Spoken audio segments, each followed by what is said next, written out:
What I'm talking about now is this idea of a complete mindset shift away from search engine optimization, away from trying to rank for keywords, and more about this idea of search visibility, the mentions, the knowledge panel, real estate, local pack slots, chasing one phrase or two phrases or something. It's really going to have very little value.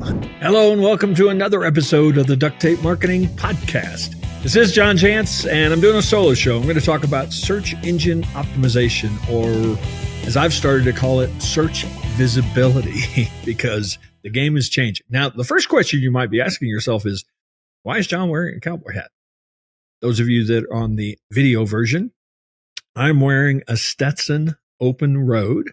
This is the straw version in the cognac color. It's my favorite summer hat. I just decided, it's Friday when I'm recording this, I just decided to put it on and wear it for the show. My grandfather and father had this style hat, and a number of U.S. presidents over the years chose this as their primary hat as well. So Stetson Open Road, there you have the story. All right, as I said, I'm going to talk about search engine optimization, what we've always long called, not always, believe it or not, a 20-year history with something called search engine optimization, which is really moving completely. There's been lots of changes over the years, different algorithms, different things, different search engines come along. But this is a fundamental shift in how that tactic or approach really is going to be applied going forward, and what it actually is even going to mean to business and website owners going forward as well. So I thought I would start with, before I jump into like EAT and generative AI and AI overviews and things, just do like a 30-second kind of timeline on search. Well, I started actually playing around with search in 1998. And really, again, it was my first website, and it was, how do we rank and get on page one? What are the things we need to do? I won't go into what all those things were, but most of them are not relevant today. At least, that was in the early days of search engines. They were little infants, and they were, the game was to trick them into putting your stuff on page one. That lasted till about 2010. And then, the search engines just got more and more complex and more, ability to understand what a page really was about rather than what we wanted them to think it was about. And so now you start having mobile be part of the deal. You've got the local search packs. You've got answer boxes starting to show up about from 2010 to 2016. Roll up to about 2017, and now all of a sudden voice search is a factor. Featured snippets become a factor. Near me becomes a factor, also searched for. So a lot of things just keep getting injected. And of course, all the while, the ad units and how they display all over the page, are changing as well, and are really shifting what even ranking, on page one even meant anymore. So I guess fast forward to today, 2024 or so, it happened. AI overviews, SGE from Google, 60% of U.S. Google searches ending with no click at all, according to Search Engine Land.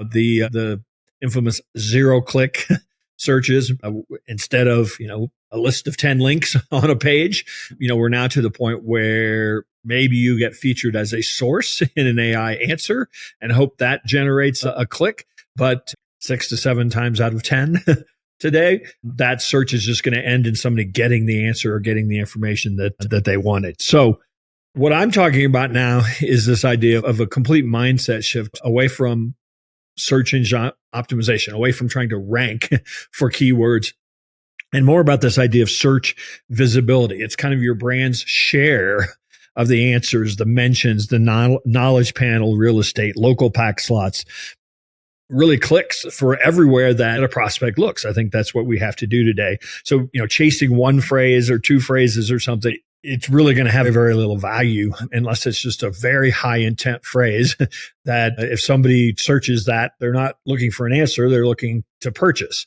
Those are really going to be the highly sought after, I guess, types of searches. So I think instead of thinking now in terms of like position ranking or impressions, it's really going to be this whole collection, and this is going to be hard for people to measure, but this whole collection of like branded SERP coverage is really going to be the example. So I'll use a case study. A local dentist publishes like, does whitening hurt? They have an FAQ, TikTok video, Google business post, a patient story. Now they have the chance to actually own the FAQ snippet for that. Maybe the local rank map pack for that. Maybe a YouTube carousel. I mean, so that's how I think we have to start thinking about these. Is there's no more. I want to show up on for this key search. It's how do I put myself into this idea of answers? And in fact, a lot of people are actually calling, not even calling them search engines anymore. They're really answer engines. And the consumer behavior, has changed so dramatically. Search behavior has changed so dramatically. We were all very conditioned to type in 6-8 words for what we were looking for, and then hoping, or maybe refining that search if we didn't find what we were hoping for. But now we can actually, instead of typing in, plumbing contractor in my town, now it's plumbing contractor with 24-hour service, more than 4.7 star reviews within, 2 miles from me, whatever. I mean, you can type that long search in now, and you're going to get that very specific. In most cases, you're going to get that very specific result returned to you that you were able to, kind of custom tailor to what you wanted, rather than saying, okay, Google, give me what you think I want. So one of the things that, and I have to set this up a little bit, that we have to start thinking about when it comes to our content, writing the 101, the how-to, blog content. And many people are finding that they're losing all the search traffic that used to come for that, because why would they send them to your page? They can answer that very easily because it was just basic information to begin with. So you're wasting your time if you continue down that path of just creating the 700 words on blah, blah, blah. Very generic. And the bad thing is, of course, AI makes that really easy to do. You can spin out 10 of those a day now without really much sweat, but it's practically useless unless you are in just such a niche category that nobody else is trying to create content around it. It's practically worthless. So Google has this new, fairly new, couple of years acronym called EAT, and there's 2 E's in there. So EEAT, and forgive me if you know all about this, but I'll explain it in very basic terms for those who may not understand it. But the idea behind it is that they want to see not just expertise. That's one of the E's, but they want to see experience. Have you actually done what you're talking about? They want to see authoritativeness. That's the other A, that's the A. So they measure that by, are you getting links, mentions? Are you in local press? Are you appearing in industry lists? So they're measuring, like, are you an authority on this thing that you're talking about? So experience, expertise, authority. And then the last one is trustworthiness. Are there signals of trust, warranties, refund policies, secure checkout badges, real contact info? All those kinds of things go into the mix as well. So it's no longer enough to write this article about how to do something. You have to actually have a case study in there. You have to have examples of maybe you doing it in actual real time or behind the scenes, so that it's very clear that you're not just talking about this. This is something that you do. This is something you're an expert on. This is something somebody can trust for you to do for their business. So in March 2024, I'm reading a stat here, Knowledge Graph update extended EAT signals by 38% to really surface credible people and brands, again, according to Search Engine Land. So that certainly signals that this is not going away. That this is going to be a significant, piece as well. So how do you compete in an EAT world, in an AI world, in a world where really the need for producing content is still there?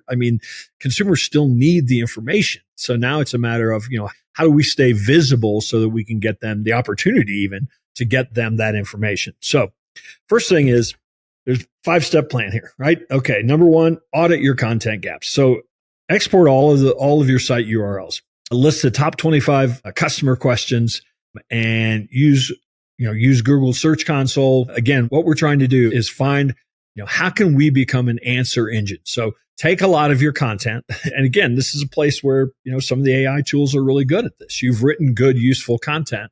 How could it be better? How could it answer more questions? How could you add FAQs to the end of, all of your service pages? How could you add a table of contents to your long form content? How could you add a description box? Some people call it too long, didn't read, TLDR. You've probably seen that. How can you add that at the top of your content so that these they're not really search engine spiders, but so that the AI tools that are going out there and trying to surface good sources for content can have a very quick view of what it's about. It's very user friendly. It's very structured in a way that shows kind of the hierarchical structure. I have for years been talking about this thing called hub pages. I mean, the idea behind that is that if you write about, I'll use an example. If you're a kitchen remodeler and you've got a whole bunch of blog posts about various aspects of remodeling a kitchen, what if you turn that, instead of just having them randomly placed on a blog out there in the ether, what if you turn that into a kitchen, the ultimate guide to remodeling a kitchen, and you took all of your content that you've written over the years and you placed it on that page? I don't mean physically all of it on that page, but at least structure it in such a way that somebody can jump around to how to pick countertops, how to pick cabinets, how to pick finishes, how to pick lighting. And then those all, kind of becomes a playlist for anybody who's thinking about designing or remodeling a kitchen. So we've been talking about that for, I would say, at least 8 or 10 years. And the good news is it was a very effective SEO tactic. I mean, as soon as we would build those for people, it would immediately change how Google viewed their website. But it's also very user friendly. Somebody comes to that hub page and they are interested in information. It's like, here's the whole guide, on what I'm trying to do, rather than I just found one, I went out and randomly searched and found one blog post on something. So again, doubly good news is that those pages really are highly rewarded in an AI world as well. So think about your top 3 or 4 services, your top 3 or 4 products, your top 3 or 4 things that your company does, and think about ways that you could create a very useful guide or a hub page around those and collect it. It's really, in some ways, it's the same content. You've just structured it dramatically different. FAQs, and again, in an answer engine world, having answers to the questions that people ask clearly makes a lot of sense. It's also been a very useful piece of content anyway, but now really being rewarded in this answer engine world. So every single one of your service pages, every single one of your product pages, even your About Us page now, I think should actually, whether it's structured as a Q&A or just has an FAQ section at the bottom of it. And, pay some attention to the questions you're being asked. Again, the AI tools are pretty good at that, surfacing, common questions around things. But you might think in terms of even some of the questions that you're not being asked necessarily, but you should be. People should be paying attention to. So you can use that as an opportunity to educate around like why you and what you do that's different than competitors, for example, that they might not actually be asking about. Monthly case studies, measurable results, quotes from customers, those kind of trust elements, even badges that symbolize that you're in professional organizations and things, or you've achieved certain certifications. I mean, those, the more we can double down on just proving that we do what we say, really, quite frankly, the better. And then the last piece of the puzzle is, how can you keep this fresh? So what I'm telling people, and I need to do this myself as well, is we've got reams and reams of content that we wrote years ago. It needs to be freshened up. In fact, about every quarter, you ought to make a goal of saying, hey, I've got these 5 blog posts that, are decent blog posts. How could I freshen them up, add more links, add more experience, add more proof in these? Maybe I can structure them, with a table of contents in that TLDR. Maybe I could add FAQs to them. You will be highly rewarded for refreshing that content. And last thing I would say is start thinking, and this is particularly true for local businesses, not as much for somebody who's really more of a national scale. But that Google business page, think of it as another publishing platform. Now, you don't own that platform, of course, but you have a lot of leeway in how optimized it is, all the photos, the videos that you can add there, all the service descriptions you can add there, and you can post there. I would be taking, again, in some cases daily if you've got a lot of content, but certainly weekly, create a Google or post in your Google business page that can come from, it can be just a shortened version of something that you've written and published years ago, but you're giving it a new place, a new home. And again, it's just going to add all up to the soup of, how you get noted or quoted as a valuable source. The other thing I would tell you to do is to do a bunch of searches in some of the AI tools that are searches you'd love to show up in. You'd love to win. Now, hopefully you show up in some of those. So I use my kitchen contractor, remodeling contractor. So best kitchen remodeling contractor in X city would be a link that or something that they'd want to really show up for, right? Take note of who shows up. That's important. But also one of the things the AI tools do is they tell you the sources that they went to make that determination. And in some cases, these are directories. In some cases, common in the remodeling industry is one called House that they actually got a lot of that information from.